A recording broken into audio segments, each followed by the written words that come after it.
O Poder da Esposa que Ora, capítulo 7, Sua mente. Eu costumava atribuir os conflitos interiores de meu marido ao seu gênio musical.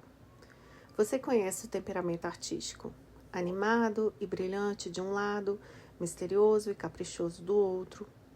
Quando ficava deprimido, ele acreditava que iria falhar, que não valia nada, que era incapaz de fazer o que precisava. Esses pensamentos não correspondiam à realidade, porque ele os tinha, mesmo em meio ao seu trabalho mais produtivo e bem-sucedido. Levei muito tempo para perceber que as batalhas internas com as quais ele sofria não deviam ser ignoradas com um simples "esse é o jeito dele". Meu marido também não precisava lutar sozinho. Se eu e ele éramos qualquer ataque à sua mente era também um ataque à minha.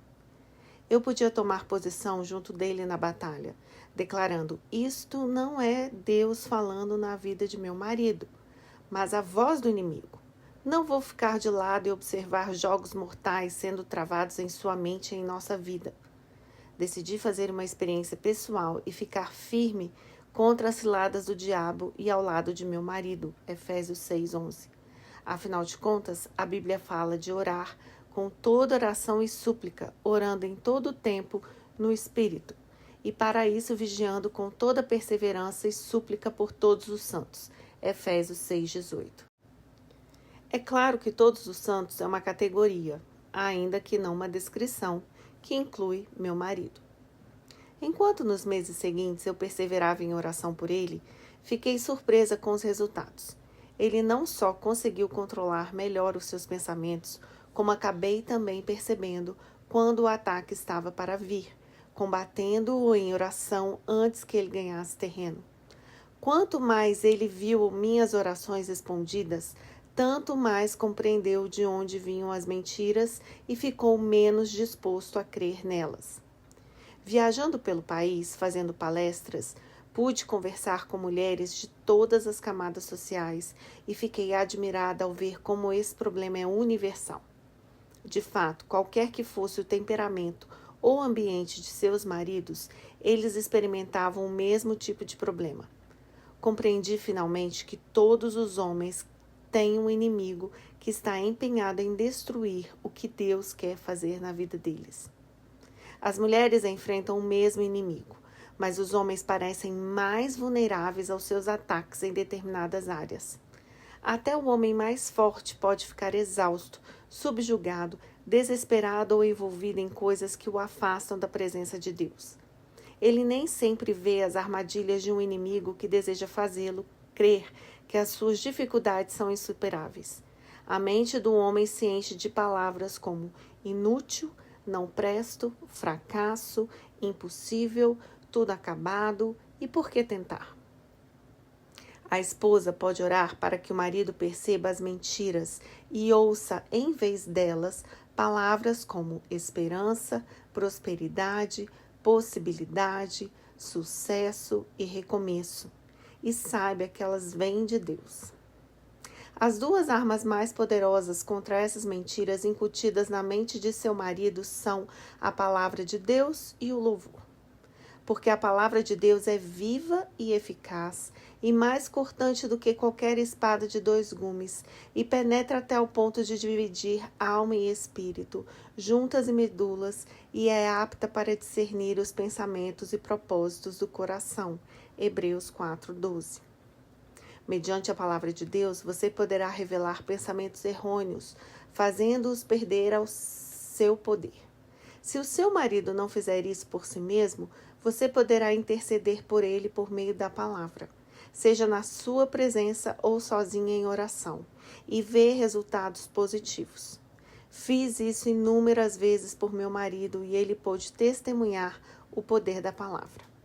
Eu o lembro de que Deus não lhe deu espírito de covardia, mas de poder, de amor e de moderação. 2 Timóteo 1:7. Eu lhe digo que estou orando por ele e reivindicando essa mente sadia, essa moderação em todo o tempo. O louvor é também um instrumento poderoso, porque a presença de Deus vem habitar em nosso meio quando nós o adoramos. Na sua presença encontramos cura e transformação para a nossa vida. porquanto, tendo conhecimento de Deus, não o glorificaram como Deus, nem lhe deram graças, antes se tornaram nulos em seus próprios raciocínios, obscurecendo-se-lhes o coração insensato. Romanos 1, 21. Você não quer que pensamentos fúteis obscureçam o coração de seu marido. Dê louvores a Deus pela mente sadia dele, e ele poderá então pensar mais claramente sobre o que vai ou não permitir que entre nela. Depressão, amargura, ira, medo, rejeição, desesperança, solidão, rebelião, tentação, maldade e muitas outras doenças começam todas na mente. Essas coisas podem controlar a sua vida, a não ser que você controle primeiro a sua mente. É por isso que Deus nos ensina a não aceitar como verdade tudo o que pensamos. Estendia as mãos todo dia a um povo rebelde, que anda por caminho que não é bom, seguindo seus próprios pensamentos. Isaías 65:2. Deus quer que compartilhemos seus pensamentos. Nós, os que cremos, porém, temos a mente de Cristo. 1 Coríntios 2,16. Vamos orar para que nosso marido receba a mente de Cristo e mantenha todo o pensamento sob o controle de Deus. Quem não precisa disso? Oração. Senhor, oro para que proteja a mente do meu marido. Guarde-o das mentiras do inimigo. Ajude a discernir claramente a voz do Senhor de outra qualquer e mostre-lhe como levar cada pensamento cativo, como nos instruiu a fazer. Que ele possa ansiar pela sua palavra e ter fome da sua verdade, a fim de reconhecer os pensamentos errôneos. Dê-lhe forças para resistir às mentiras. Lembre-se de que ele tem a mente de Cristo, onde as mentiras do inimigo já invadiram seus pensamentos. Eu as expulso e convido o poder do Espírito Santo para purificar a sua mente. Ó Deus, o Senhor me deu autoridade sobre todo o poder do inimigo. Lucas 10:19. Por essa autoridade que me foi dada em Jesus Cristo, ordeno que todos os agentes mentirosos se afastem da mente de meu marido. Proclamo que Deus deu a... Fale agora o nome do seu marido. Proclamo que Deus deu a uma mente sadia. Ele não se manterá confuso, mas viverá na claridade. Ele não será atormentado por pensamentos impuros, maus, negativos ou pecaminosos, mas será transformado pela renovação da sua mente, para que possa experimentar qual seja a boa, agradável e perfeita vontade de Deus. Romanos 12:2. Capacite-o, Jesus, a ser fortalecido no Senhor e na força do seu poder. Efésios 6:10. Ajude-o a não andar ansioso por coisa alguma. Em tudo, porém, sejam conhecidas diante de Deus as suas petições, pela oração e pela súplica, com ações de graças, e a paz de Deus, que excede todo o entendimento, guardará o seu coração e a sua mente em Cristo Jesus. Filipenses 4, 6, 7.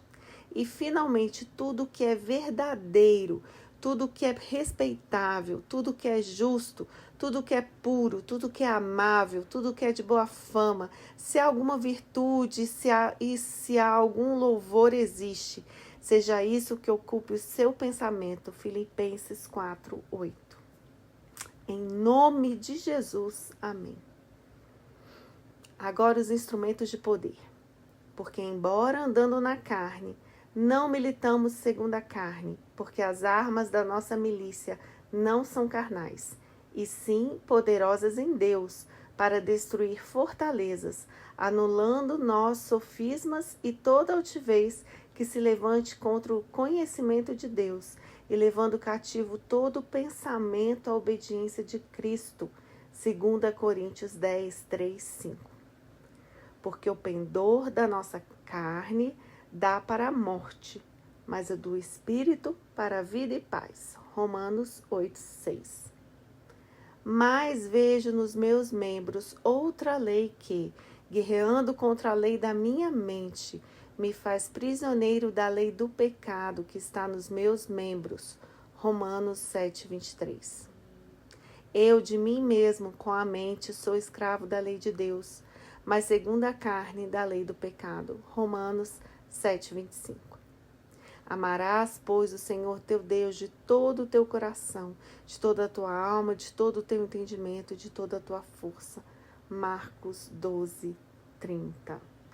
Glória a Deus por esse capítulo, porque esse capítulo para mim é o mais importante de todos, porque a gente tem que orar por cada aspecto que nós estamos orando no direcionamento desse livro.